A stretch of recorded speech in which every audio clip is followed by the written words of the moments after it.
Man, nothing beats commuting on a motorcycle, they say. What's going on, YouTube? Thanks for tuning back into the channel. Today, I'm going to talk to you all about things I've learned while commuting on my Sportster for the last 2 to 3 years. All right, so for some context, I have been commuting with my Sportster since 2017 or 18 or so with an i83 and now a Sportster 48. I love commuting on the Sportster.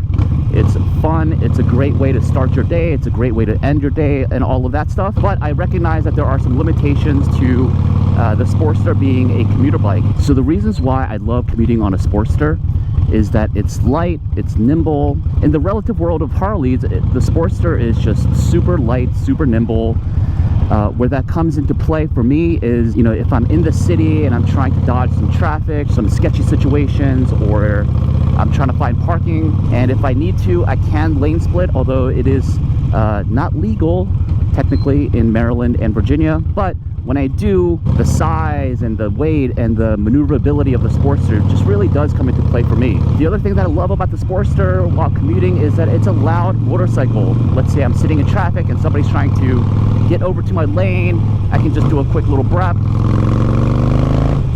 either make a getaway or exit maneuver or try to stop the car from merging into my lane. So I love that aspect. You know, it's a loud motorcycle. So those are all good things. The other great thing is just motorcycles in general, not just relative to the Sportster. You know, it's very efficient on fuel. So, you know, gotta love that versus my car where I'm getting about 22 miles per gallon in the city and whatnot.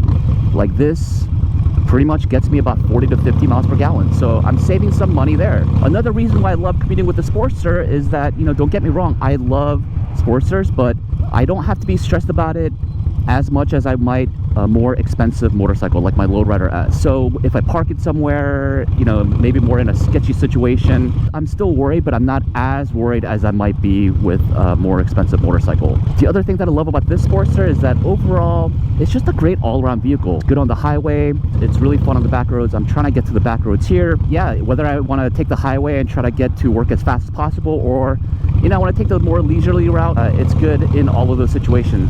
With a bagger, I've seen other videos where people just talk about how they just get tired of, you know, when they're sitting in traffic with that large motorcycle, it gets old. But obviously with the Sportster, you know, it's very nimble. I can sit in traffic and, you know, pretty much be fine. I don't have to worry about dropping the bike, things like that. If you needed any confirmation of getting a Sportster for a commuter vehicle, like, say no more, go ahead and do it. If you have some doubts or you just need a devil's advocate to kind of be that devil on the shoulder for you, let me play that one. By no means it is not a perfect motorcycle for commuting. The first one being is comfort. There is a world of relativity when you're talking about these kind of areas, like comfort. I find the Sportster 48, especially the way that I have it with the slam shocks and the slim seat, you know, it is not the most comfortable motorcycle. You know, my commute is about 20 miles, so it's not too bad, but if it was longer, I might consider otherwise. You know, it's not a comfortable motorcycle because it's slim, it's small. I would say for a lot of riders, especially bigger, taller riders, it's not the most comfortable vehicle. So that might be a deterrent for you right away if you're a little bit bigger and you have a long commute or what have you. This might not be the motorcycle for you. The second thing is storage. For storage, you know, if I really wanted to, I do have a sissy bar. I don't like to keep it on because I like the look without it. You can get some storage, obviously, right? Harleys are very modifiable, but for me, I carry an expensive MacBook laptop, and I don't want that shaking around on the sissy bar. Like, I don't want to take those chances. So I make sure that when I am commuting, I carry a backpack with me at all times, and that gets pretty old, I gotta say. If I had a bagger, especially with the tour pack, I might be able to arrange things a little bit differently. On a Sportster, it's much easier to just, for me, carry it on my backpack, but again, it's just not the perfect solution. I have to pack very minimally, so if you're commuting somewhere where you might need a jacket, you have a lunchbox, all of those things, a change of clothes, gym clothes, what have you, I don't know how you would carry that on your bag. Right now, what I have in my backpack is my laptop, some headphones, and that's it. It really does limit what I can bring back from work. So like, let's say we had a catered lunch and there's some leftovers, like I would love to bring that back home, but yeah, that's not gonna be possible. We're gonna have some like pie at work today, and I can't carry that stuff back on my backpack. I mean, I could, but it's gonna get all mashed up. Nobody's gonna want to eat that. Actually, I would, but still, you know what I'm saying. So the other part that I might play in the devil's advocate is, obviously we have to talk about the fuel tank size. Especially on a Sportster 48, it is 2.1 gallons. And I already know what people are going to say, like, why'd you buy the Sportster 48 if you already knew you can always modify the tank?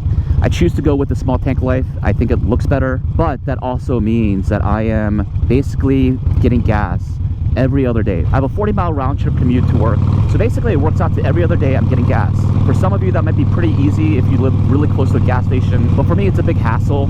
For me, the gas station is the opposite route of where I would need to go, so I have to like go to the gas station, fill up, and then go back. And I totally accept that. I live with it, but over the course of time, man, that gets old. I think all the benefits that I get from the Sportster 48 outweighs the inconveniences that I experience. Obviously, this is a very bare bones bike. There's no GPS. You don't even get LED headlights, for God's sakes. This is a very stripped back, minimal motorcycle. Also, I don't have speakers, I don't have fairing, like all of that stuff. It's just a very bare bones bike. I live with it because I really do enjoy commuting with the Sportster. But if that's something that's going to make you decide one way or the other, just consider that. It's very obvious because a Sportster is a bare bones bike. It's a minimalist bike. You just have to prioritize what you want in a commuter vehicle. Woo! Yeah, nothing beats that feeling. If you take one aspect of the Sportster, depending on the rider, it can be good or bad.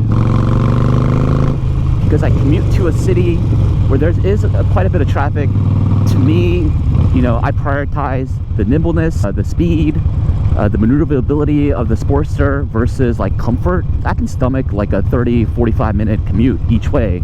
That's fine. That's not a big deal. I don't want to be sitting in traffic with a huge bike. What's the point?